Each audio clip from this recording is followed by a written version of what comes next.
Party हो गई है। नहीं नहीं, आम आदमी पार्टी लोकतांत्रिक पार्टी है, हर एक को अपना पक्ष रखने का अधिकार है।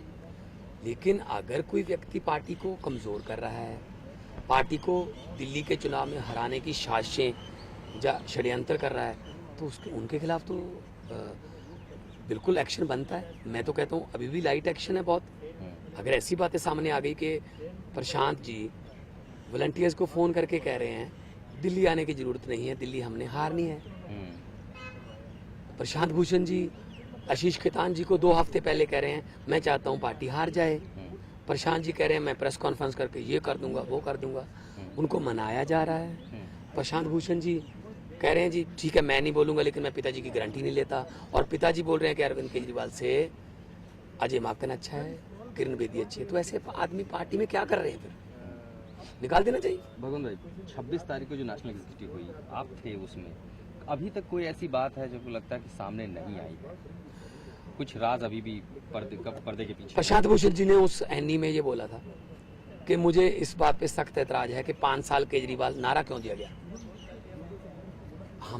मैं जब मेरी बोलने की बारी है मैंने कहा केजरीवाल का मतलब अरविंद केजरीवाल नहीं रहा, केजरीवाल का मतलब आम आदमी बन गया है। जो लाखों सफेद रंग की टोपियां पहने एक साइड पे लिखा होता है मैं हूं केजरीवाल, उन 5 साल आम आदमी है। तो एक जर्नैल तो हमने आगे करना ही था। हम ही ने तो दिल्ली के ऑटो रिक्शा पर ऐड दी थी केजरीवाल वर्सेस हु।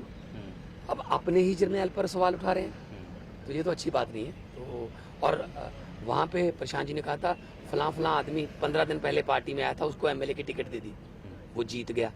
ये तो लोगों ने तय करना है ना कि तू 15 दिन पहले आया था हम आपको वोट नहीं देंगे। अगर वो हार जाता फिर तो वहाँ पे सवाल उठाते। मैं 1 हफ्ता पहले आया था आम आदमी पार्टी में, 1 हफ्ते के बाद मुझे टिकट दे दी थी, तो इसका मतलब मैं भी गलत हो गया। ये कोई क्राइटेरिया नहीं है।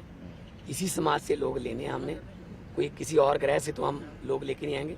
लेकिन अगर कोई ऐसे का आदमी पार्टी में है जो ये कह रहे हैं कि अरविंद केजरीवाल से नेशनल कन्वीनरशिप का पद लेना है, तो ये तो व्यक्तिगत लड़ाई है, ये असूलों की लड़ाई नहीं। अगर एक सवाल ये उठता है कि एक ही आदमी को मौका क्यों दिया जाए, कहीं एक चेहरे की पार्टी न बन के रह जाए, तो इसको पार्टी के अंदर लोकतांत्रिक तरीके से भी लड़ा जा सकता है? नहीं, लोकतांत्रिक तरीके से एक्शन लिया गया एनी में। अगर वो ऐसा बोलते थे अगर एक चेहरे की पार्टी होती तो कब से कांग्रेस की तरह फैसला कर लिया जाता। कांग्रेस में क्या होता है, राहुल गांधी पर कोई सोशल मीडिया पर जोक आया, किसी एमएलए ने, कांग्रेस के एमएलए ने उसको लाइक कर दिया, उसको पार्टी से निकाल दिया। हमने तो एनी बुलाई, फिर दोबारा स्पेशल एनी बुलाई, उसमें बहुमत से फैसला हुआ। 11 वोट उनके अगेंस्ट गए, 8 वोट उनके पक्ष में भी आए। तो जिस तरफ बहुमत होगा फैसला तो वही होगा। लोकसभा चुनाव के दौरान एच एस फुल्का ने कहा कि योगेंद्र यादव की उनसे बातचीत हुई थी, प्रचार में न जाने को कहा था। जहां तक मेरे सोर्सेज बताते हैं भगवंत मान से भी योगेंद्र यादव की बातचीत हुई थी पंजाब चुनाव में। उस समय आपको कुछ लगा था कि कुछ गड़बड़? नहीं, उस समय मेरे साथ ऐसी कोई बात नहीं। योगेंद्र जी मेरे कंस्टिट्यूंसी में भी आए थे प्रचार करने के लिए, रोड शो किया था हमने धूरी में, संगरूर में, सुनाम में, लेकिन उस समय ऐसी कोई बात नहीं थी। मैं अभी भी उनकी इज्जत करता हूँ व्यक्तिगत तौर पर, प्रशांत जी का या योगेंद्र जी का मैं कोई विरोध नहीं करता। लेकिन मनभेद और मतभेद हैं तो मेरे ख्याल में अगर पार्टी को ही ख़त्म करने के चक्कर में वो लगे हुए हैं तो उनको खुद ही पार्टी छोड़ देनी चाहिए। अच्छा, इससे हटकर एक सवाल लेना चाहूँगा। मसरत आलम के मुद्दे पर हंगामा भी हो रहा है, बीजेपी ने ऐतराज़ जताया है लेकिन टीडीपी ने उसे रिहाई कर दी है। कैसे देखा जाएगा इस पूरे?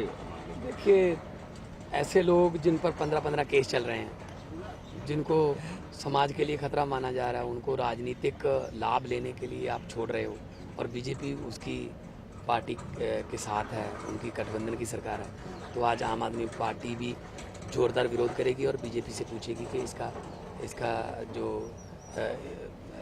ऐसा फैसला जो लिया गया है उसमें क्या आप भी शामिल?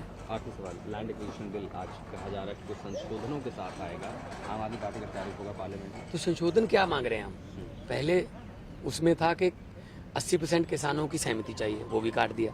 पहले उसमें था कि सोशल इम्पैक्ट जो बीमारियां उस फैक्ट्री की वजह से होंगी उनका मुआवजा देने का, वो भी काट दिया। पहले ये था कि 5 साल अगर कंप्लीट नहीं होता प्रोजेक्ट तो वापस किसानों के पास आ जाएगी ज़मीन, वो भी काट दिया। तो संशोधन क्या? ये 3 संशोधन हम चाहते हैं। अगर ये तीनों संशोधन बीजेपी कर रही है तो फिर बिल लाने की क्या जरूरत है? ये तो कानून पहले ही था। तो विरोध करेंगे सख्त, क्योंकि पंजाब से आते हैं। पंजाब खेती के लिए जाना जाता है। ये किसानों के बच्चों का गला रेंगने। खबरों की दुनिया में आइए, हमारे साथ कहीं भी और कभी भी जुड़िए। हम मिलेंगे फेसबुक पर, हम दिखेंगे यूट्यूब पर, हमें फॉलो कीजिए ट्विटर पर। खबरों के साथ बने रहिए रात दिन।